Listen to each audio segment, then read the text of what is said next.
ذکر ہم نے آپ کا اونچا کیا میرے نبی، آپ کا دشمن تبا کملی والے مصطفیٰ، آپ کا دشمن تبا کملی والے مصطفیٰ، آپ پر ہو جاؤ فدا کملی والے مصطفیٰ، آپ سے سب کچھ ملا کملی والے مصطفیٰ، میرے آقا پر نبوت اور رسالت ختم ہے، میرے آقا پر نبوت اور رسالت ختم ہے، ہر مسلمان کا عقیدہ کملی والے مصطفیٰ، ہر مسلمان کا عقیدہ کملی والے مصطفیٰ، آپ پر ہو جاؤ فدا کملی والے مصطفیٰ، آپ سے سب کچھ ملا کملی والے مصطفیٰ، آپ پر ہو جاؤ فدا کملی والے مصطفیٰ، آپ سے سب کچھ ملا کملی والے مصطفیٰ۔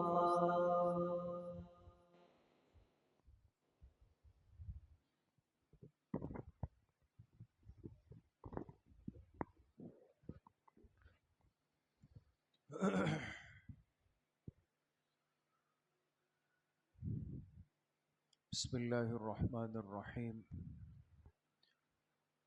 الحمد للہ وکفا وسلام علی عباده الذین اصطفى، خصوصا علی سید الرسل وخاتم الانبیاء وعلی آلہ واصحابہ الاتقیاء، اما بعد فاعوذ باللہ من الشیطان الرجیم، بسم اللہ الرحمن الرحیم، ان اللہ یحب التوابین ویحب المتطہرین، وقال رسول اللہ صلی اللہ علیہ وسلم الطہور شطر الایمان، صدق اللہ وصدق رسولہ النبی الکریم، اللہم صل علی سیدنا ومولانا محمد وعلی آل سیدنا ومولانا محمد وبارک وسلم۔ اللہ رب العزت کا بہت بڑا کرم اور احسان ہے،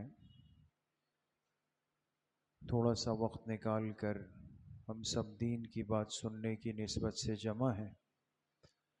اللہ تبارک و تعالی آپ سب کی اس حاضری کو، اس بیٹھنے کو، سننے اور سنانے کو اپنی بارگاہ عالیہ میں قبول فرمائے، اور ہم سب کے ظاہر اور باطن کی اصلاح کا ذریعہ بنا۔ اللہ پاک کی ذات پاک ہے،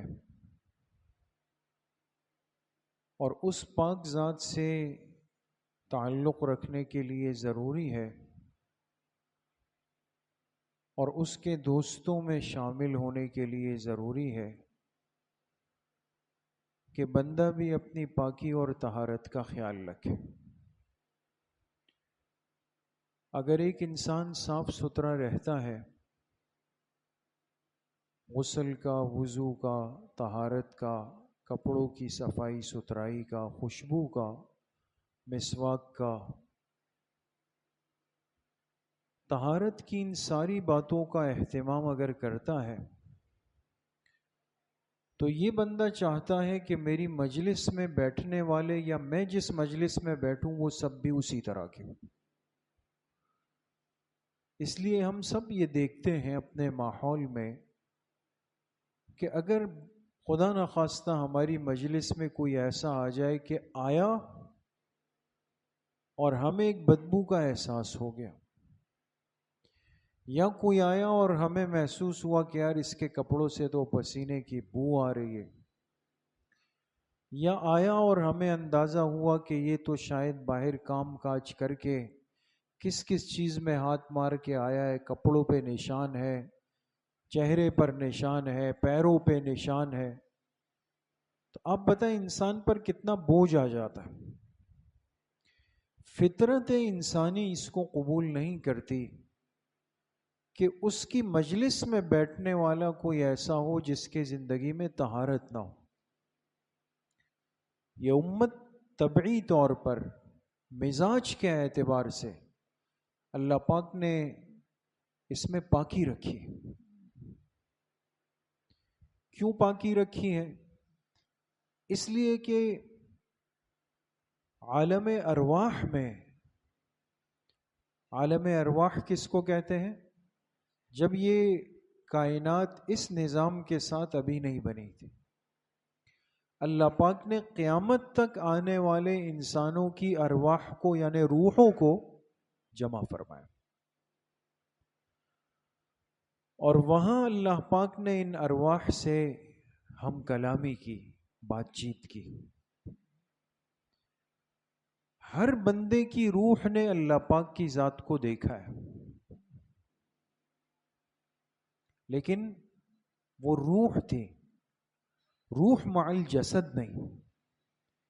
میں اور آپ جو اس وقت بیٹھے ہیں، ہمارے پاس دو چیزیں ہیں، جسم بھی ہے، روح بھی ہے. اس کو کہتے ہیں روح مع الجسد. وہ روح جو جسم کے ساتھ ہے یا وہ جسم جو روح کے ساتھ ہے. اس لیے اگر جسم سے روح نکل جائے، صرف جسم ہو، تو اس کو زندگی نہیں کہتے، اس کا نام ہی تبدیل ہو جائے گا، کہا جائے گا اس کی میت پڑی ہوئی. معلوم ہوا کہ اگر جسم ہو روح نہ ہو تو انسان کامل نہیں، اور اگر صرف روح ہے لیکن جسم نہیں تب بھی انسان کامل نہیں. انسان کامل کب ہوا؟ جب دنیا میں اس کی تخلیق ہوئی دوست. تو عالم ارواح میں ہر انسان کی روح اللہ پاک کو دیکھ چکی ہے. اور اللہ پاک کی ذات کیا ہے؟ پاک ہے. اللہ پاک کی ذات خوبصورتی کا مجموعہ ہے. اللہ پاک کی ذات حیا اور ستر کا مجموعہ ہے. یہ تینوں باتیں قرآن میں، حدیث میں. قرآن کریم میں اللہ پاک کیا فرماتے؟ ان اللہ یحب التوابین ویحب المتطہرین. بے شک اللہ تعالیٰ توبہ کرنے والوں کو محبوب رکھتے ہیں، اور بے شک اللہ تعالیٰ پاکی اور طہارت حاصل کرنے والوں سے محبت کرتے ہیں. اور حدیث پاک میں آتا ہے ان اللہ تعالی جمیل یحب الجمال.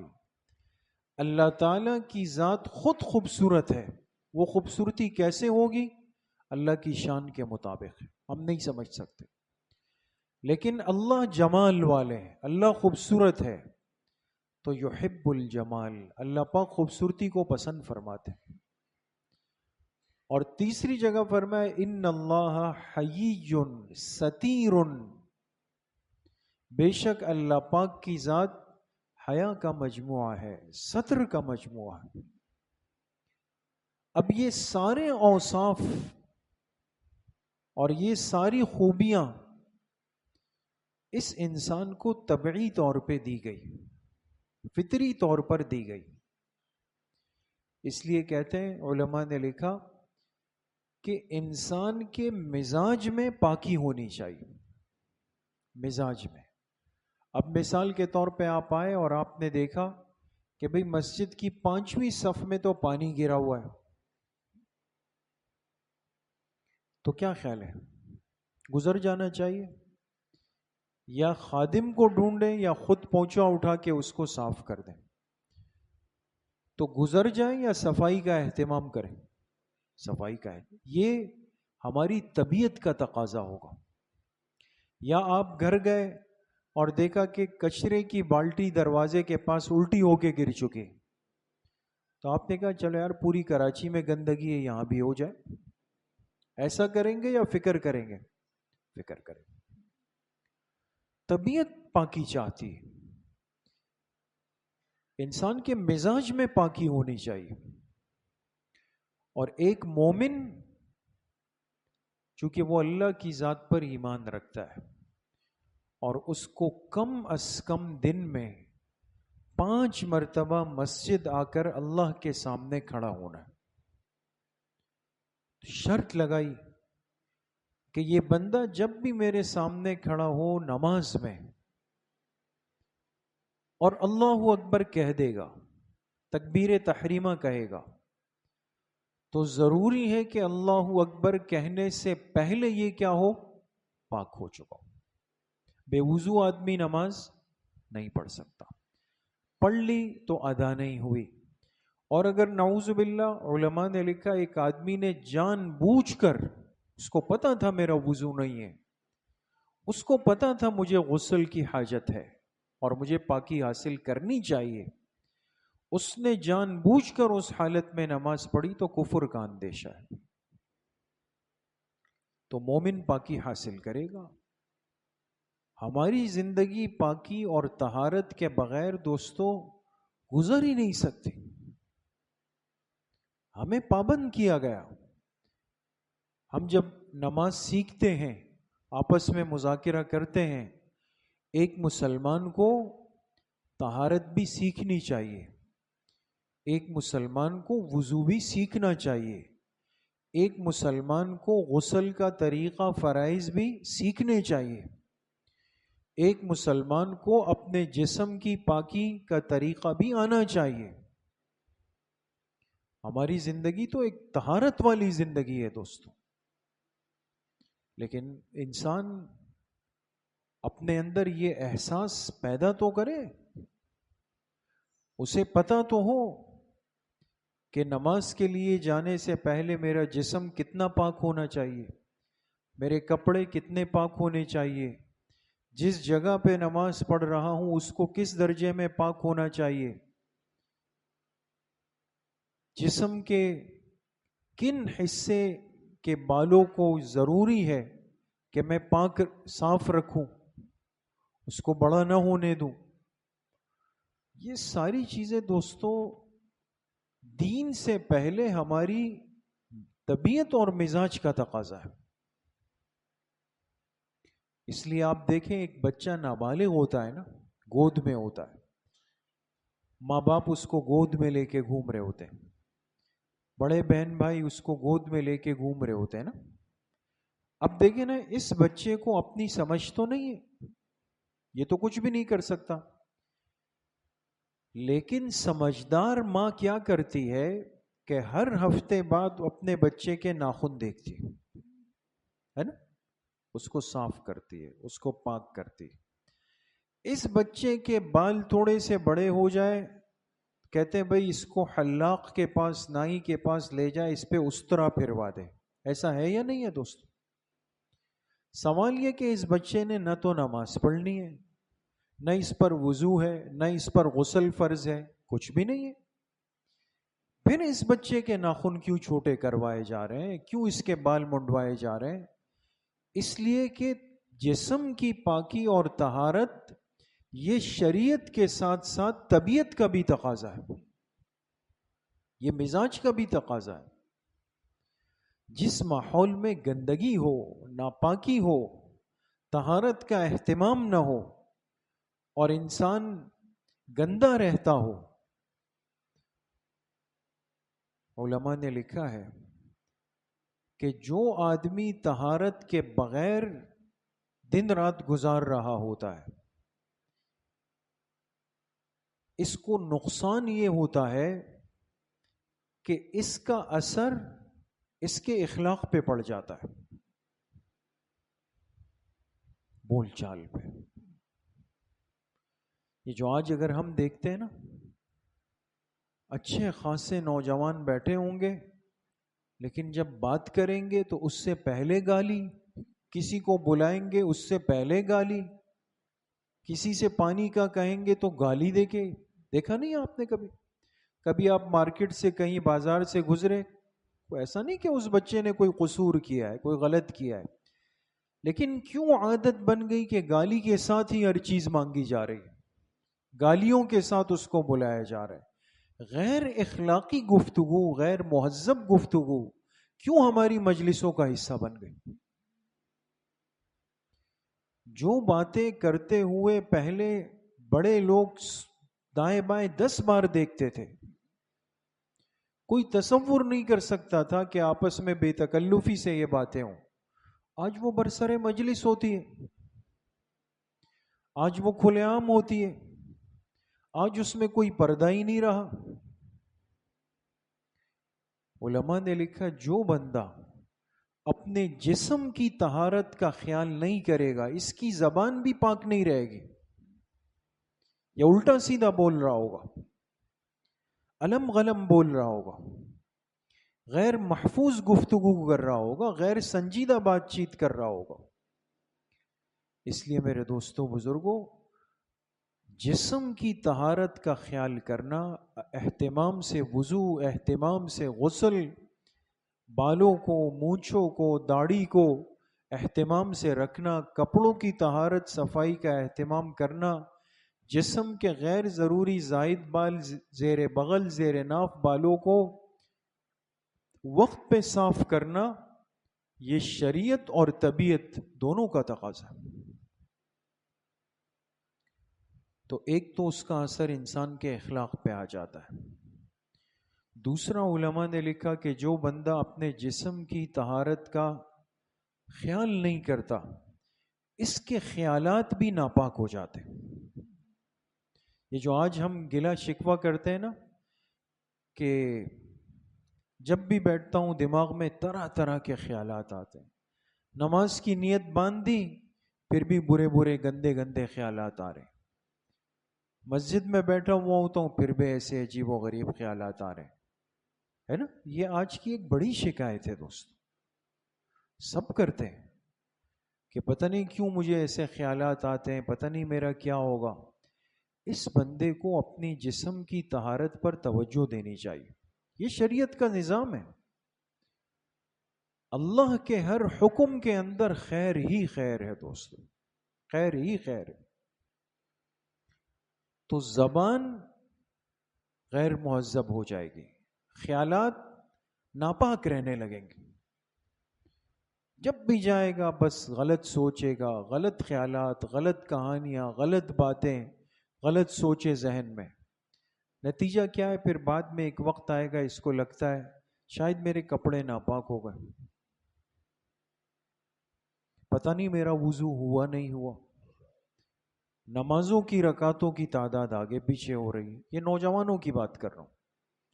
ایک تو یہ کہ عمر بہت زیادہ ہو گئی، بزرگی، ضعف آ گیا، وہ تو ایک تخلیقی طور پہ اللہ پاک کا حکم ہے، وہ الگ چیز ہے۔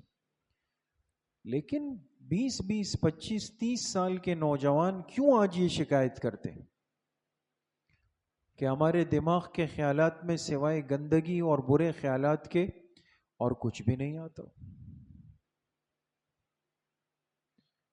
اور تیسری بات علماء نے لکھی، جو بندہ اپنے جسم کی طہارت کا خیال نہیں رکھتا ہے، اس کا حافظہ دن بدن کمزور ہوتا چلا جاتا، حافظے کی طاقت کم ہونا شروع ہو جاتی۔ اب یہ کتنی اہم بات ہے دوستو، میں نے کچھ دن پہلے بھی طلبہ کی مجلس میں عرض کیا کہ دیکھیں آج ہمیں بڑی فکر ہوتی ہے، ہمارے جتنے بچے نوجوان جو ابھی تعلیمی دور سے گزر رہے ہیں اور سنجیدہ پڑھنا چاہتے ہیں، وہ کیا کہتے ہیں؟ بھئی ہمیں قوت حافظے کے لیے کوئی وظیفہ دے دیں۔ کبھی ماں باپ بھی کہتے ہیں کہ بھئی وظیفہ دے دیں، اور اس مجلس میں میں نے ایک وظیفہ دیا بھی، کسی کو پتہ؟ وہ ہاتھ اٹھائے جس کو یاد ہے، ماشاءاللہ، بتائیں نہیں کسی کو، اپنے پاس رکھ، اس لیے کہ جو اس مجلس میں نہیں آیا تو اس کو ضرورت نہیں۔ تو 3 نقصانات دوستو اظہر ہے، بالکل واضح نقصانات ہیں۔ جب جسم ناپاک رہنے لگ جائے گا، پاکی ناپاکی کا اہتمام زندگی اور مزاج سے ختم ہو جائے گا دوستو، یہ زبان خود ناپاک ہو جائے گی، بے احتیاط، نہ بڑوں کی تمیز، نہ استاذ کی تمیز، نہ ماں باپ کی تمیز، نہ خاندان کے بزرگوں کی تمیز۔ کسی نے گاڑی تھوڑا سا آگے پیچھے کی، یہ اس کو دیکھ کے کبھی لعنت کرے گا، کبھی گالیاں دے گا، کبھی کچھ اور بول دے گا. ارے بھائی کیا ہوا، اس نے تھوڑی سی بائک مجھ سے آگے کر دی. زبان محفوظ نہیں رہی. بڑوں کی آپس میں بات چیت چل رہی ہوگی، یہ چھوٹا آ کے بیچ میں کود جائے گا مینڈک کی طرح. اب بڑے آپس میں بات کر رہے ہیں، یہ آگے شیر بہادر بنے گا اور بڑوں کو نامناسب باتیں کرے گا. یہ زبان کیوں گندی ہو گئی؟ اس لیے کہ جو جسم کی طہارت کا اہتمام نہیں تھا اس کا اثر زبان پہ آئے. پھر دوسرا اثر کہاں پڑتا ہے دوستو؟ خیالات پہ. خیالات ناپاک اور گندے ہو جائیں گے. اتنے گندے ہو جاتے ہیں کہ بعض دفعہ یہ شکایت بھی ساتھی کرتے ہیں کہ ہم تلاوت بھی کر رہے ہیں، خیالات بھی آ رہے ہیں، نماز بھی پڑھ رہے ہیں، خیالات بھی آ رہے ہیں، مسجد کی صف میں بیٹھے ہوئے خیالات بھی آ رہے ہیں، سب چیزیں چل رہی ہوتی. اور تیسرا اثر کیا ہوگا؟ حافظہ دن بدن بیٹھتا چلا جائے گا، وہ کمزور ہوتا چلا جائے گا. اسی لیے فرمایا کہ کوشش یہ کرے انسان کے ہر وقت اور ہر حالت میں وہ کیا رہے؟ باوضو رہے. باوضو رہے. یہ باوضو رہنا اتنا بڑا عمل ہے، یقین کریں کہ جو بہت سارے گناہوں کو آپ سے خود دور کر دے گا. اللہ پاک نے اس عمل میں ایک ایسی برکت رکھی، چونکہ ایک طہارت کا عمل پورا ہوتا ہے نا، اس لیے رات سونے سے پہلے وضو ضرور کر لیں. یہ نیک لوگوں کا طریقہ ہے. ہم لوگ کیا کرتے ہیں؟ انتظار کرتے ہیں رات کو بالکل سونے سے پہلے کا آخری عمل ہمارا کیا ہے؟ بیت الخلاء، واش روم سے فارغ ہونا. بہت اچھی بات ہے، لیکن فارغ ہو کے کیا کریں؟ بس صرف ہاتھ دھو لیے، تولیے سے خشک کر کے لیٹ گئے. کوئی مسئلہ نہیں ہے کہ غلط ہوا، لیکن ہمیں عادت بنانی چاہیے کہ اس کے ساتھ فوراً وضو بنا لیں. اس وضو کے ساتھ آ کے آپ لیٹ جائیں. نہ رات کی نیند میں گندے خواب آئیں گے، نہ ڈراؤنے خواب آئیں گے، نہ کچھ غلط سلط انسان کے ذہن پر شیطان کا تصرف ہوگا. یہ سب چیزیں اس کے ساتھ ختم ہو جاتی. رات وضو کا اہتمام کریں. دن میں جب بھی آپ بیت الخلاء جائیں یا وضو ٹوٹ جائے، کوشش کریں فوراً جا کے اپنا وضو بنا لیں. غسل کی عادت ڈالیں. ضروری نہیں کہ غسل واجب ہوا ہو تب ہم غسل کریں گے، بلکہ انسان کیا کرے؟ روز سنت نیت اور ارادے کے ساتھ جسم پر پانی بہائے، غسل کرے، عادت ڈالیں. اس سے اعمال کے جذبات پیدا ہوتے ہیں دوستو. اور جسم کے ناخن ہے، ہاتھوں پیروں کے ناخن ہے، اور بغل کے زیر ناف بال ہے، اس کو کوشش کریں ہر جمعے کے جمعے صاف کر لیں. نہیں تو 15 دن میں، نہیں تو آخری حد 40 دن، اس سے اوپر نہیں. 40 دن سے اوپر جائے گا انسان ہر لمحہ گناہ کے اندر رہے گا. زائد بالوں کی صفائی کریں. اور ایک بات ضمنی طور پہ اور عرض کروں، چونکہ مجلس ہے ہمیں سیکھنا چاہیے. بھئی بالوں کی صفائی کی، لیکن پھر اس جگہ کی صفائی، یہ پھر ہم اس سے بھی آ رہی نہیں سمجھ میں آئی بات. ظاہر سی بات ہے کہ یہ عمل انسان ستر اور پردے کے اندر کرے. اب جب گئے اور واش روم میں صفائی کی اپنے، تو اب یہ جو بال ہے اس کو بجائے یہ کہ انسان پاک کر دے، صاف کر دے، اور یا تو پانی کے ساتھ اس کو بہا دے، یا علماء نے لکھا ہے کسی چیز پہ اس کو نیچے گرا کے پھر اس کو محفوظ کر کے پھینک دے، جو بھی صورت ہو. لیکن یہ کہ وہ صفائی کرنے کے بعد پھر یہ نہیں دیکھا کہ بھئی یہ بال نیچے بکھر گئے، اور اب بعد میں گھر والوں نے آنا ہے، سب نے یہ واش روم استعمال کرنا ہے، ہم کیا کر رہے ہیں؟ یہ باتیں دیکھیں آج ہماری عادت نہیں، نہ ہم سیکھتے ہیں، نہ ہمیں کوئی بتاتا ہے ہی نہیں. فطرت کے اندر، طبیعت کے اندر یہ چیزیں ہیں ہی نہیں. تو عرض کرنے کا مقصد یہ ہے کہ طہارت جسمانی یہ شریعت کا بھی ہم سے تقاضا ہے، اور یہ طبیعت اور مزاج کا بھی ہم سے تقاضا ہے کہ ہم وضو بھی اہتمام سے کریں، غسل بھی اہتمام سے کریں، اپنے جسم کی پاکی اور طہارت کا بھی خیال رکھیں۔ اللہ کریم مجھے بھی آپ سب کو صحیح عمل کی توفیق نصیب فرمائے۔ اب انشاءاللہ کچھ دیر کے لیے ختمات شریفہ پڑھیں گے، اس کے بعد مختصر سا ذکر اور پھر دعا ہوگی۔ بسم اللہ۔ جن ساتھیوں کے پاس کارڈ ہے نکال لیں، اگر نہیں ہے تو میرے ساتھ ساتھ پڑھتے رہیں۔ بسم اللہ الرحمن الرحیم، الحمد للہ الذی لم یتخذ ولدا ولم یکن له شریک فی الملک ولم یکن له ولی من الذل وکبرہ تکبیرا۔ تمام ساتھی ایک مرتبہ درود شریف پڑھ لیں۔ اللہم صلی علی محمد وعلی اللہم بارک علی محمد وعلی۔ ایک مرتبہ سورہ فاتحہ پڑھ لیں۔ بسم اللہ الرحمن الرحیم، الحمد للہ رب العالمین الرحمن الرحیم مالک۔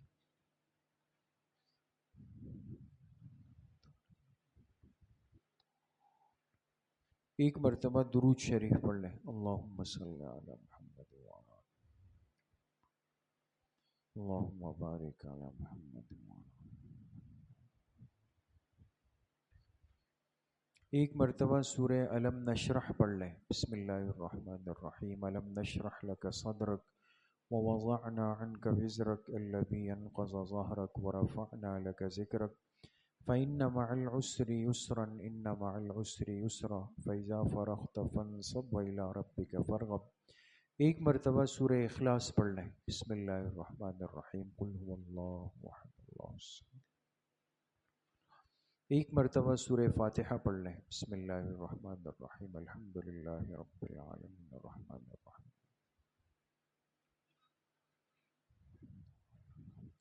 ایک مرتبہ درود شریف پڑھ لیں۔ اللہم صلی علی محمد وعلی۔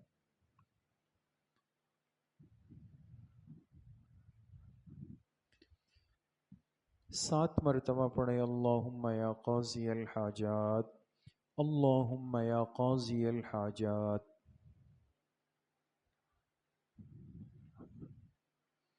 سات مرتبہ پڑھیں۔ اللہم یا کافی المہمات، اللہم یا کافی المہمات۔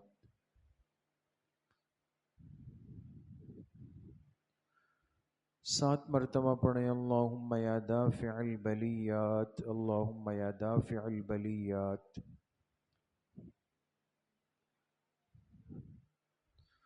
سات مرتبہ پڑھیں۔ اللہم یا شافی الامراض، اللہم یا شافی الامراض۔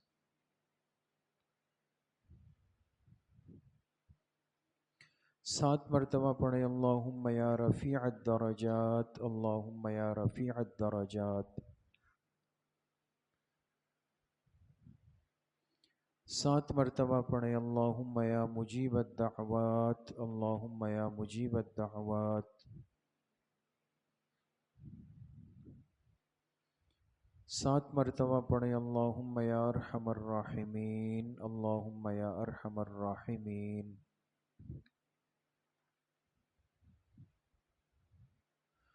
ایک مرتبہ درود شریف پڑھ لیں۔ اللہم صلی علی محمد وعلی اللہم بارک علی محمد وعلی۔ تین مرتبہ پڑھیں۔ حسبنا اللہ ونعم الوکیل، حسبنا اللہ ونعم الوکیل۔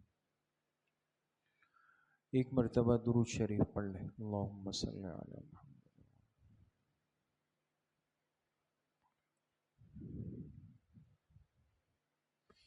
تین مرتبہ پڑھیں۔ یا خفی اللطف ادرکنی بلطفک الخفی، یا خفی اللطف ادرکنی بلطفک الخفی۔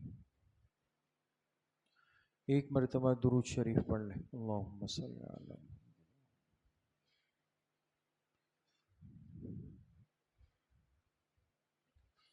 تین مرتبہ پڑھیں۔ لا حول ولا قوة الا باللہ، لا حول ولا قوة الا باللہ۔ ایک مرتبہ درود شریف پڑھ لیں۔ اللہم صلی علی محمد۔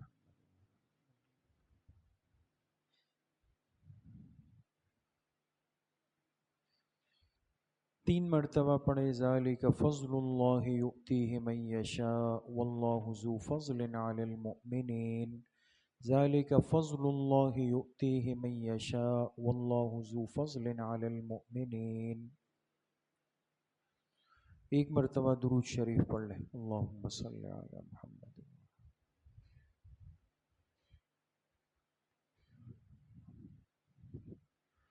3 مرتبہ پڑھیں یا لطیفا بخلقہ یا علیما بخلقہ یا خبیرا بخلقہ، الطف بنا یا لطیف یا علیم یا خبیر، یا لطیفا بخلقہ یا علیما بخلقہ یا خبیرا بخلقہ، الطف بنا یا لطیف یا علیم یا خبیر۔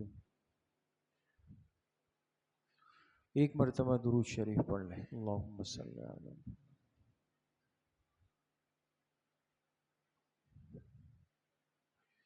3 مرتبہ پڑھیں انا للہ و انا الیہ راجعون، انا للہ و انا الیہ راجعون۔ ایک مرتبہ درود شریف پڑھ لیں، اللہم صلی علی۔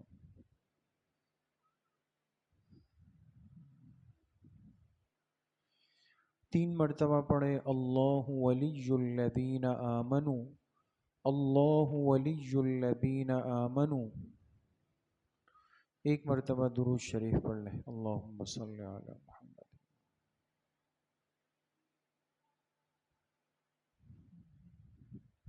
3 مرتبہ پڑھیں واللہ ولی المؤمنین، واللہ ولی المؤمنین۔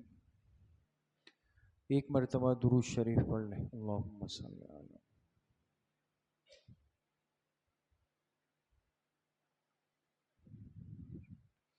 3 مرتبہ پڑھیں رب اغفر وارحم وانت خیر الراحمین، رب اغفر وارحم وانت خیر الراحمین۔ ایک مرتبہ درود شریف پڑھ لیں، اللہم صلی علی۔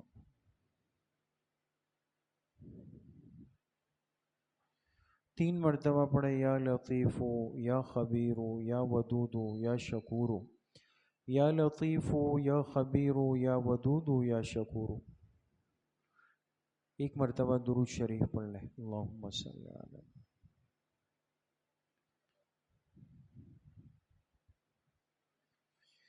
3 مرتبہ پڑھیں واعف عنا واغفر لنا وارحمنا انت مولانا فانصرنا علی القوم الکافرین، واعف عنا واغفر لنا وارحمنا انت مولانا فانصرنا علی القوم الکافرین۔ ایک مرتبہ درود شریف پڑھ لیں، اللہم صلی علی محمد۔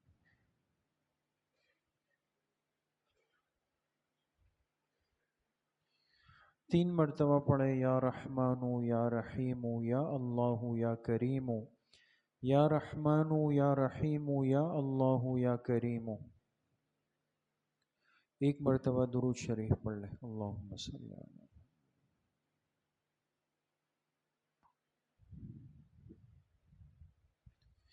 3 مرتبہ پڑھیں الا بذکر اللہ تطمئن القلوب، الا بذکر اللہ تطمئن القلوب۔ ایک مرتبہ درود شریف پڑھ لیں، اللہم صلی علی محمد وعلی آل محمد کما صلیت علی ابراہیم وعلی آل ابراہیم انک حمید مجید، اللہم بارک علی محمد وعلی آل محمد کما بارکت علی ابراہیم وعلی آل ابراہیم انک حمید مجید۔ یہ جتنے ختمات مبارکہ پڑھے گئے ان کا ایصال ثواب جناب رسول اللہ صلی اللہ علیہ وسلم کو آپ کی قبر مبارک میں اور آپ کے واسطے اور وسیلے سے پوری امت مسلمہ کو بالخصوص خلفائے راشدین، تمام صحابہ اکرام، اہل بیت عظام، تابعین، تبع تابعین، اس امت کے مفسرین، محدثین، مجتہدین، فقہاء، ائمہ اربعہ، سلاسل اربعہ، سلسلہ نقشبندیہ، قادریہ، چشتیہ، سہروردیہ کے اپنے تمام مشائخ اور بزرگوں کو، اپنے والدین، اساتذہ اکرام، دوست، احباب، رشتہ دار، اعزاء، اقارب، جن جن کے ہم پر حقوق اور احسانات ہیں، بالخصوص اپنے والدین اور بالخصوص اپنے مشفق و سرپرست حضرت مفتی صاحب نور اللہ مرقدہ اور اپنے مامو جان رحمۃ اللہ تعالی علیہ